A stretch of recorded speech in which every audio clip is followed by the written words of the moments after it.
There are 5 simple steps to growing snap peas and snow peas. Nail them all and you'll score yourself a bumper crop.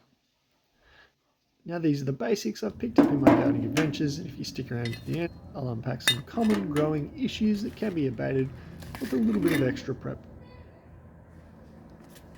Now the first thing you want to do when you are growing fruit and veg is to prepare your soil. If you're adding compost, you're putting nutrients back in that will replace all of the nutrients taken out by your previous crop.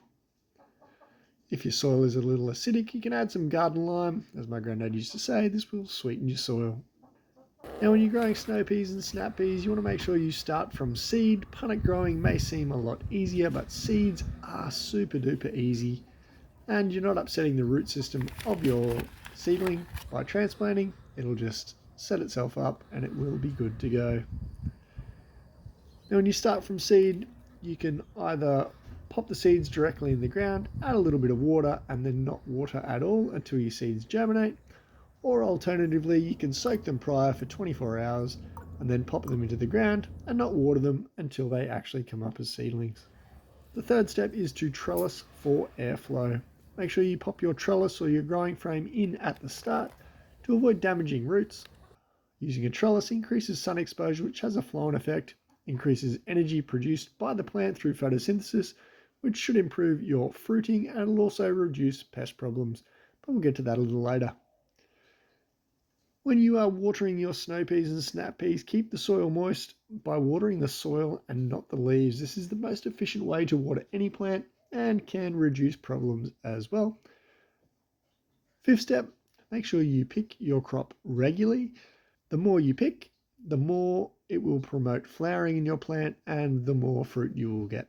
Make sure that you succession sow every 2 to 4 weeks to guarantee a long yield, making sure you're getting fruit for a little bit longer. The biggest issue that we face when growing snow peas and snap peas is a little guy called powdery mildew. Now, powdery mildew can be avoided by planting at the right time of year. If your crops are still in when the spring rains arrive, it can cause problems. If your leaves tend to get wet and don't dry out, either because of the rain or because of increased humidity, you can end up with powdery mildew forming on your leaves. By watering directly onto the leaves, this can also increase the chances of powdery mildew taking place. Now, when you get powdery mildew, I would start by removing the infected leaves, which are normally in the lower areas of your plant where you get a decrease or where there is decreased airflow. So remove those infected leaves, bag them up, bin them, and that can prevent the impact or the spread. Or alternatively, if you have a plant infested with powdery mildew, you might just want to pull it out so that it doesn't flow on to other plants in your garden.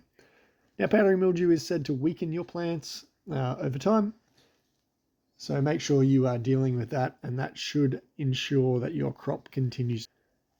Now, if you've liked this, if you found it helpful, make sure you like the video, subscribe, and I reckon that should just about do it.